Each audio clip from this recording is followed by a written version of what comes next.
On today's episode, number 100, your three-time World's Toughest Mudder champion, Amelia Boone. This is the World's Toughest Podcast.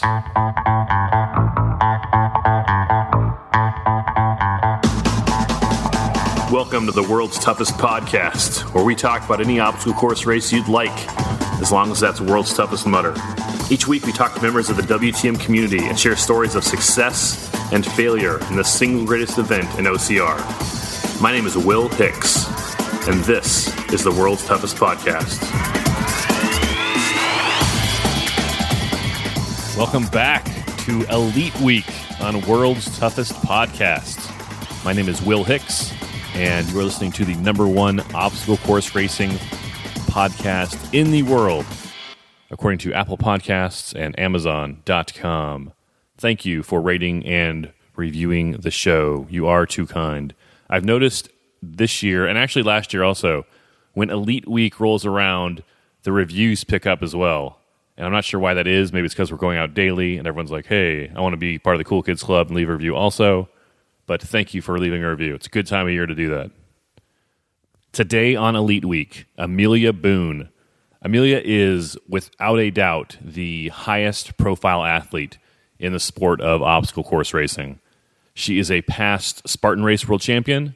She is the only woman to win World's Toughest Mudder more than once, and she's done it 3 times. She has had national television commercials, crawling through electroshock therapy, and she's been on more magazine covers than I can count. I know for many of our listeners, Amelia needs no introduction, but for those of you new to the sport, she is the first true superstar of OCR, and she got her start with a regular Tough Mudder and with World's Toughest Mudder, the very first World's Toughest Mudder. Very excited to talk with Amelia in a few minutes. Before we start, you can email me at willhicks@gmail.com. You can follow me on Twitter at @TheWillHicks. And you can follow the show on Instagram at World's Toughest Podcast. While you are on Instagram, check out the World's Toughest Podcast hashtag. Also on Facebook, hashtag World's Toughest Podcast. We have an amazing social media team made up of members of the community sharing new episodes and their thoughts on the new episodes. Guys like Chris Betcher, Dennis Valsamis, Ryan Scully are doing great work for the show. All of them are. Also, Scarlet Wolf, Sharkbait, John Hobson, Elliot Rube, Stuart Clark. Check them out with the World's Toughest Podcast hashtag and follow them. Shoot them questions. They're all friendly. Before we talk with Amelia, let's talk some news. Okay, this is big news, and it is something I have been working on for a while. You remember recently we had a couple of breaks in the show where there were no episodes for like 3 or 4 weeks, and some people are like, hey, are you dead? No, I wasn't dead. I was working on something else, and it's launching today. Check out theocrreport.com. theocrreport.com. I've been working on it with Heather Bodie and Mike Stefano and Caitlin Ritter, and we are excited about it. Check it out and let me know what you think. willhicks@gmail.com.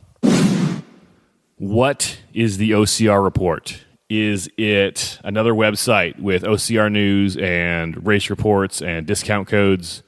No, there are already 2 of those.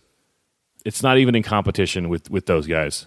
The OCR Report is its own thing entirely. The future of the sport of OCR is the sport of OCR. Obstacle course racing has reached a point where the future growth of the sport is going to come on the sport side of it, the racing side of it. There will always be regular guys like you and me running OCR. That will never change. But people at home on their couch don't want to watch you and me running a course. They want to watch Ryan Atkins versus Robert Killian, or Ray Coble versus Allison Ty, or Hunter McIntyre versus anybody. The site is brand new. Right now, most of it is past episodes of our podcasts. That's this one, World's Toughest Podcast, Heather Bodie's Overcoming a Run, and Mike and Caitlin's Obstacle Running Adventures. Next week, Mike, Caitlin, and I will be at World's Toughest Mudder. Caitlin will be covering the race for Obstacle Running Adventures, and Carlo Piscatello will be covering World's Toughest for us, for World's Toughest Podcast on our Instagram. 1 month later, Spartan Race will be holding their 24-hour Ultra Beast. We will have our photographer there, Jack Gorass, who is amazing. If you haven't seen his pictures, check him out online. You can hire him to run a course with you and take pictures of you. He'll be at World's Toughest also. He is literally, I'm not exaggerating, the best photographer in OCR today, Jack Gorass. When Mudder and Guy does their best of OCR stuff next month or whatever it is, remember Jack Gorass. He's amazing. He'll be in Iceland taking pictures for us, so we'll have coverage there as well. We also have some of the best OCR athletes in the world writing articles for us at the OCR Report. Rhea Coble has an article up. Allison Ty has an article up. And we are reaching out. We've reached out to a few others. We're very excited to work with Allison and Rhea and other elites. So are we the first OCR-specific website? No, we're brand new. Other people have been around for a long time. But are we the best? Also no. I just said this. We're brand new. Give us some time, man. But check us out. TheOCRReport.com. Find us on Instagram, The OCR Report. Let me know what you think. WillHicks@gmail.com. Very excited. Hey, here's some big 2019 World's Toughest Mudder news for you, or Toughest Mudder, rather. On the WTM community page, Jeff Malbo posted a screenshot of the race sign-up page for America's Toughest Mudder, Las Vegas. The race will be held on October 19th next year. That would be news by itself. Here's the kicker, though. Under race description, it says 12 hours through the night. 12 hours through the night. There are three big things to take out of this. One, 12 hours is brand new for 2019. Up to this point, every Toughest Mudder has been 8 hours long. Changing the race from 8 to 12 hours, you're increasing the length of the race by 50%. That is a big deal. It is going to change the dynamics of the race dramatically. Second, they're doing it at Las Vegas. The Las Vegas venue is great. It is a great venue, and thousands of people have run World's Toughest Mudder at the Vegas venue. Doing Toughest Mudder there is a great move by Team HQ. 3, 12 hours through the night. We were concerned that with the 8-hour Toughest Mudder West held during the day last month, and it went well. It was fun. It was great. It wasn't as great as running it through the night, but it was a great race. It was fun. I was concerned, hey, this race went so good, maybe they're going to do them all during the day next year. It's a way to save money. You don't have to have people there overnight. But I'm very happy that they will continue to run Toughest Mudder through the night. Now, is that a typo, 12 hours through the night instead of 8 hours through the night? If they said 88 hours through the night or 80 hours through the night, I'd buy that it was a typo. But 12 hours is pretty deliberate. Here's something else. Once that screenshot was shared in the community, the actual article was taken down from active almost immediately. So clearly something got released. It seems like something was released before it was intended to be released. What do you think of a 12-hour Toughest Mudder? Let me know. Shoot me an email, willhicks@gmail.com, or on Twitter @TheWillHicks. On the World's Toughest community page, Travis Langness said, "Furthers my belief that World is going to be later in the year and not in Atlanta next year." Well, maybe, Travis, but I can't believe they would do all the legwork to move to a new venue from Vegas to Atlanta, and then before they even hold the race at the new venue, they plan to move somewhere else. Now, if Atlanta turns out to be a raging dumpster fire, then maybe they do go somewhere else in 2019. But all signs point to this year being awesome. Other than the weather, it's going to be cold. Other than the weather, this year looks like it's going to be awesome. They need to do it. They're going to do at least one more year in Atlanta. They were in Vegas for 4 years. They were in New Jersey for 3 years. They're not going to do 1 year in Atlanta and then go somewhere else. WTM puzzle pieces continue to be released. As I'm recording this, about half of the map for World's Toughest Mudder has been revealed, one puzzle piece at a time. Nothing earth-shattering yet, but there are a couple cool things to note. There are multiple obstacles with a question mark labeled as WTM feature. These are probably the WTM exclusive obstacles like Giant Wedgie or Double Rainbow in the past. They could also be 2019 obstacles that Team HQ doesn't want to reveal yet. So we'll have to see. On November 8th, Team HQ is going to reveal the 2019 obstacles. So we should have more information then. One corner of the map shows 1,572 competitors signed up. Generally, 10 to 20% of the people that sign up do not show up. And there are still people signing up for the race right now.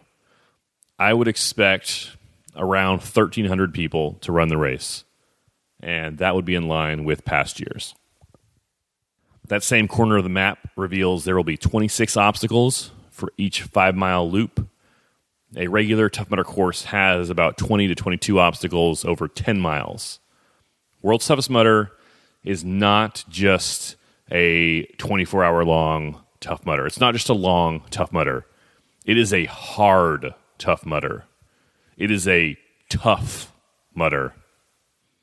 It is the toughest Mudder on the planet. You could even say it is the Earth's toughest Mudder. Something like that. What shoes are you running World's Toughest Mudder in? That stressed me out so much my first year. What shoes are you guys wearing? What shoes should I wear? What shoes are you wearing?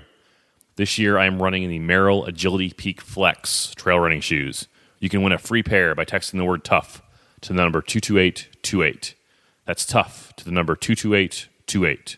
Totally free to enter. That will subscribe you to our mailing list and enter you to win the free Merrell trail running shoes. Good luck. It's time to play You're So Smart. Hey baby, you're so smart. Look at what you're doing now. Look at what you're doing now. Here's what we're playing this week. You need to pick the top 3 individual men and the top 3 individual women at World's Toughest Mudder 2018. Who is going to win the race? You're going to predict it. You're going to tell me. Email me your picks at worldstoughestpodcast@gmail.com with So Smart WTM in the subject line. If you correctly predict the top 3 men and top 3 women and their positions, you will win absolutely free your very own World's Toughest Podcast sticker. And I will call you on air to personally congratulate you for winning that sticker. Entries must be received no later than 11:59 a.m. on Saturday, November 10th. The race will start 1 minute later. Ryan Atkins is in the team category. The men's side is wide open. Rhea and Allison are the favorites in the women's category. Who will finish on top? Will somebody surprise both Rhea and Allison? The race side of WTM is going to be great this year. Email me your top 3 picks, top 6 picks, 3 men, 3 women. World's Toughest Podcast @gmail.com with So Smart WTM in the subject line. Hey baby, you're so smart. Look at what you're doing now. Let's read some iTunes reviews. 5 stars. 5 stars. 5 stars. 5 stars. 5 stars. 5 stars. 5 stars. 5 stars. Our first review comes from the UK. From the UK, Ian Jones writes, "Top podcast, 5 stars. After all the help, advice, guidance, and many smiling miles of listening to World's Toughest Podcast while training for my first WTM, I managed 60 miles. I could never have done that without the help I got from the podcasts. The podcasts then helped me relive what I went through whilst helping me build on my foundation for the 2018 event. Easy to listen to and brilliant content. Keep up the good work. 5 stars. Ian Jones." Thank you, Ian. from the UK. Congratulations on 60 miles last year. Well done. Good luck this year. I would imagine you are going for that sweet 75-mile silver bib after getting 60 last year. That will be tough, but you're not flying across the ocean to have a fun race, though. So you're going to have to earn it the hard way. Good luck, Ian. You will do great. Our next review comes from the U.S. From the U.S., Manic writes, 5 stars. Fantastic podcast. Thank you so much for all the relevant content, from training to nutrition to elites. Your podcast has been invaluable in my prep for my first WTM. Every podcast has helped me reevaluate every aspect of my race plan. Keep it up. Thank you, Manic, Main C. We will. Good luck on your first World's Toughest Mudder. You will do great. I know it is scary right now. You'll do awesome. Shoot me an email afterward and let me know how it worked out for you. willhicks@gmail.com. The first time is scary. Lean into that. It'll be fun. The fear is your friend. Our next review comes from the U.S. From the U.S., Solon327 writes, 5 stars. I look forward to Will's podcast every week. Always great interviews with the best OCR competitors who not only talk about their accomplishments, but also talk about the difficulties they face and tips on how to overcome them. Listen for the inevitable Christopher Mendoza jingle. Salon327 put several ... after Christopher Mendoza to allow me time to, well, you know. Christopher Mendoza. Listen for the inevitable Christopher Mendoza jingle. For some reason, when it comes on, it makes me chuckle. Thank you, Salon327, for the review. Salon, the reason it makes you chuckle is because it's hilarious. Keith Allen wrote that. He is a lyrical genius. Christopher Mendoza. Salon mentioned they enjoy hearing about the difficulties the elites face. Let me tell you 2 good episodes that are great if you like to hear about their struggles. Episode 93 with Christopher Mendoza. Season 2, episode 35 is great. Chris talks about how just because they are elite doesn't mean they're not struggling. They're going through the exact same pain and struggle and mental anguish that you are. They're just doing it at a higher mileage level. And an upcoming episode to listen for is with Tyler Nash. Tyler had a rough World's Toughest 2017, and he talks about it and how that influenced his 2018 year and the races he's done, bouncing back from that. Great talk with Tyler Nash coming up in a few days. Watch for that. Thank you again for the review, Salon327. If you'd like to be a part of the show, like Ian Jones, Manic, and Salon327, you can leave a review for the podcast also. Just open the Purple Podcast app on your iPhone or iPad and search for World's Toughest Podcasts. Click our logo and then scroll down and click Write a Review. If you don't have an iPhone, you can leave a review on Amazon.com. Just search Amazon for World's Toughest Podcasts, click our logo, and then scroll down to click Write a Customer Review. And I will read it on a future episode. Amelia Boone is the most recognized athlete in the sport of obstacle course racing. She is the most decorated woman in the history of World's Toughest Mudder. She's the only woman to win World's Toughest Mudder more than once, and she has done it 3 times. She is one of 3 people and the only woman to win the individual race in back-to-back years, winning it in both 2014 and 2015. We are happy to welcome Amelia back to the show. It's time to talk with Amelia Boone. Let's go to the phones. Amelia Boone, welcome to the show. Thanks for having me. Amelia, you have dominated World's Toughest more than any other woman. How do you feel when this time of year rolls around? It's a really special time of year, always. I mean, I think when it hits November, it's kind of like, oh, all right, it's World's Toughest time. And it's cool to see how it's progressed and how, it's still going strong. I think maybe back in 2011, we were like, in 5 years, this thing is just not going to be around. So it's kind of cool now to see it. What is it, 8 years later? Yeah. You were at the very first one. How is it? What's the biggest change since it started?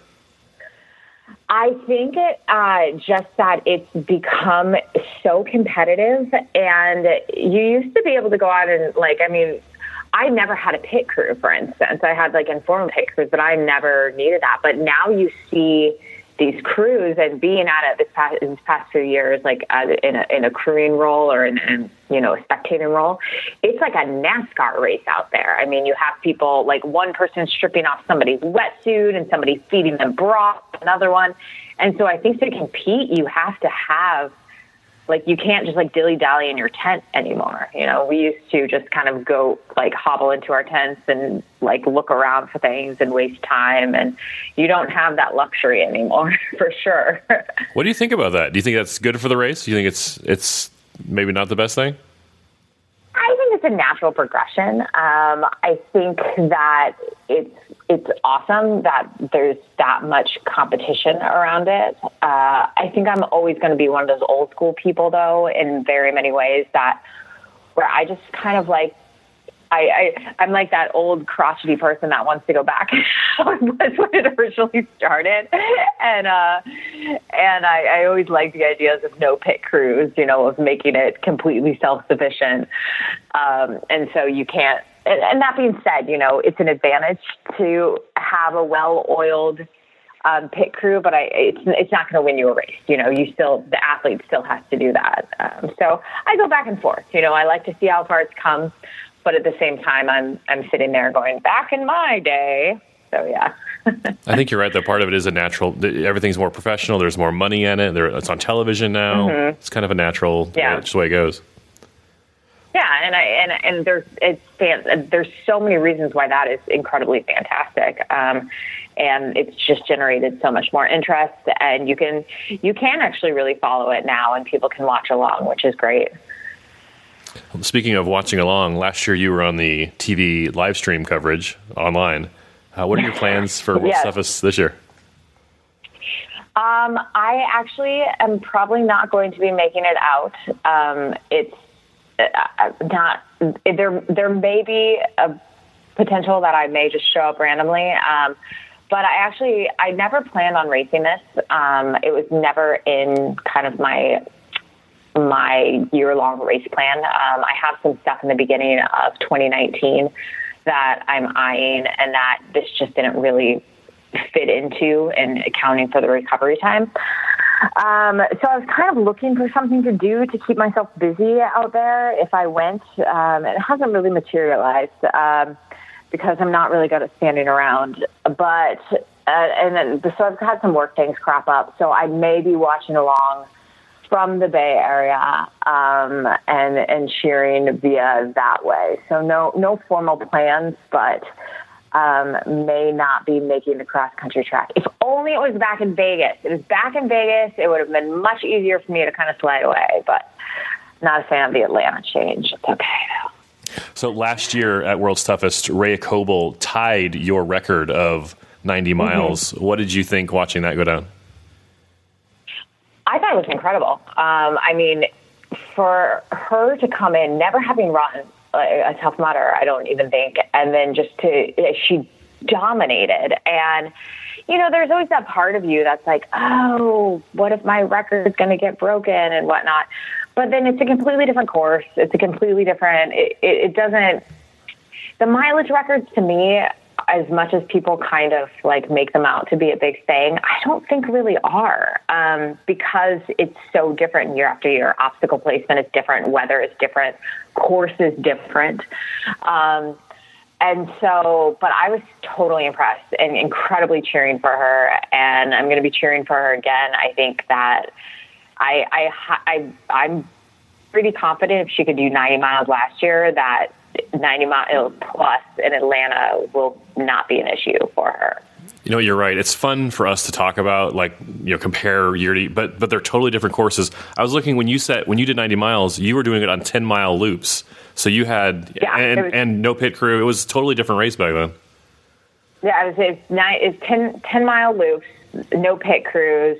It was New Jersey, and it was 30 degrees outside, and so, but it was flat, unlike unlike Vegas. So it's really hard to kind of compare and to translate to see year over year.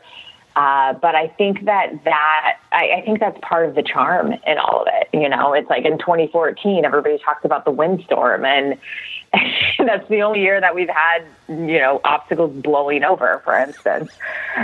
So I think that's something that's completely unique about World's Toughest Mudder. And I don't know, maybe Atlanta will throw some surprises this year. What advice would you give somebody if it's their first year at World's Toughest? I say go out there and, more than anything, focus on the experience and the people around you. And it's going to get really hard at a point, and you're going to go through highs and lows. And there may be points where you feel like quitting, but then 2 hours later, you're going to come out of that and feel like totally rejuvenated. And so kind of ride out those emotions or ride out those feelings. 2015, I never really told anybody this, I almost quit like 4 hours in. I remember going up to Maddie Gregg and being like, I'm not having fun. I hate this. I was like, I don't even want to be here right now. And then an hour later, I was like, this is the greatest thing in the world. So that's completely natural. And I think that, especially when you're feeling alone in the middle of the night, it's the coolest experience, really. It's just like to get to know the people around you who are running at the same pace. Make sure on your bib that your name is visible and it's actually your name, or like not some weird nickname. So like people can get to know you, you know? And I think that that's just, this race is so special in that regard, in that how big of a community aspect it is, and how they've done such a good job at maintaining it being a community event, even though it's a quote-unquote race. How do you go from wanting to quit the race 4 hours in to being fine an hour later to winning it, you know, in 20 hours later from that? How do you push through that? I think it's really important to not look at the overarching timeline. And I've said this over and over again. If you start the race and you look at your watch and you're like, oh, I have 23 hours left to go, it's really, really overwhelming. So for the most part, I wouldn't even wear a watch, or hide it under your wetsuit if you're wearing one so you can't really look at it. Because that's going to get really daunting. I think that's kind of what I fell into initially. I was like, I've done this so many times, and I'm doing this again, and I still have X amount of time to go. So it's really just kind of like focusing on the next thing. So in my mind, I go a lot on autopilot. I kind of memorize the lay of the land of the course, and I think, okay, I just got through Funky Monkey, and my next obstacle up ahead is Everest, and I just go obstacle by obstacle and think, okay, what do I need to do? Do I need to be drying my hands right now? Do I need to be putting my gloves on? Do I need to be taking in calories? And so just by kind of looking at like the next 10, 15 minutes, it goes by much faster. You mentioned the community. You're obviously a high-profile athlete, but you also have a lot of friends in the community that are just regular guys, like I was going to say like you and me, but more like me, just regular people in the community.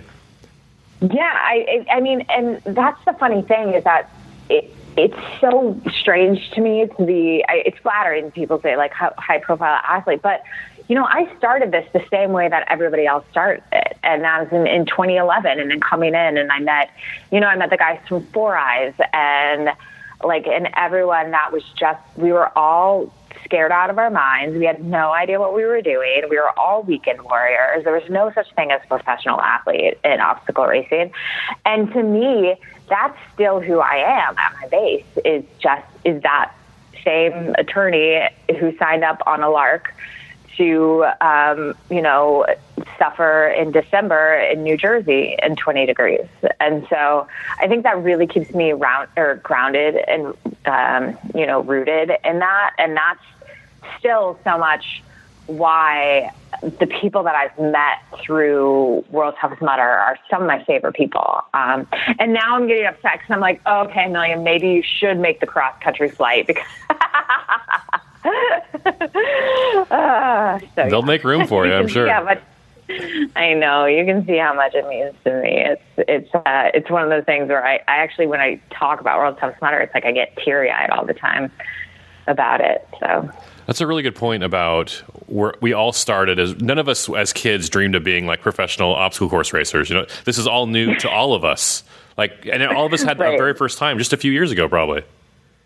Yeah. Oh, yeah. And it's crazy to think in 8 years or so how far it's come, and that's really cool, because anyone who's out there now, even when out there now, you're laying the groundwork for a sport, and that's super rad, and I've always enjoyed that aspect.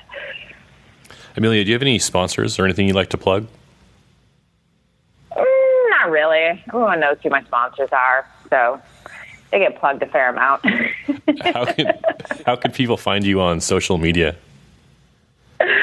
Oh, you can find me on Instagram at arboone11. I'm on Twitter at Amelia Boone. And yeah, I'm around. Amelia, and I will still be around. I will be plotting my World's Toughest Mudder return probably for next year. So 2019? Can we pencil you in? You can pencil me in. Well, can they please move it away from Atlanta? But no, I know they won't. I'm not done. I'm taking a year off, but they're never going to be able to get rid of me. So I'm coming back. Amelia, any last thoughts on World's Toughest Mudder? I'm excited to watch it go down. And I'm incredibly inspired by everyone who's going to take it on. And I think that for all of you competing, know what a quote unquote win is for you. And then also realize that even if you don't meet that goal, it doesn't mean that you failed, So that's what I got. Amelia Boone, thanks much. Thank you. Special thanks to Amelia Boone for appearing in this episode. Well done, Amelia. Come back anytime. We will look for you at World's Toughest 2019. Before we go, this is episode 100 of the podcast. I don't want to make a big deal of it, but it's a nice round number, and we're breaking into triple digits, so it feels like I should acknowledge it. I want to say thank you to everyone who has supported the show over our first 2 years. We are not affiliated with Tough Mudder at all. I'm not an employee of Tough Mudder. I am just a guy with a microphone who enjoys World's Toughest Mudder, and I enjoy talking about it with you. So, thank you. Thank you for listening. I know you're not listening because of me. You are listening because, like me, you want to hear more about World's Toughest Mudder and obstacle course racing. And I agree. It's great. Let me thank some other specific people in particular. Thank you to Melissa Sharkbait Dugan and Maddie Gregg for being guests number 1 and 2, even though the podcast did not actually exist at the time I interviewed you. Thank you to Allison Ty for being my first Elite interview and for coming on the show so many times. Thank you to everyone who has left a review for the show on Apple Podcasts and Amazon.com. They don't seem like a big deal, but they are huge for so many reasons.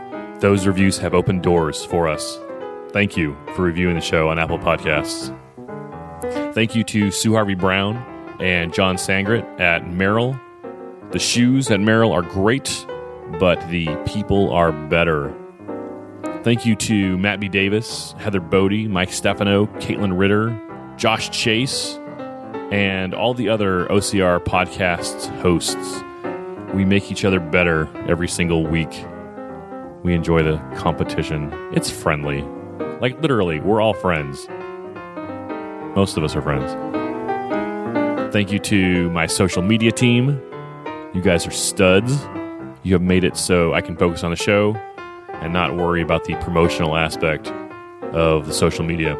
Thank you to every guest we have had over the last 2 years. I am grateful you were able to make the time to talk with me. And mostly thank you to my wife and my kids. They'll probably never hear this, but if they do, Thank you. You guys are great. I love you. This podcast takes time to produce and to edit and to record interviews, and my family are good sports. My wife wants me to start a local restaurant podcast, and my kids want me to start a video game / My Little Pony podcast so they can co-host.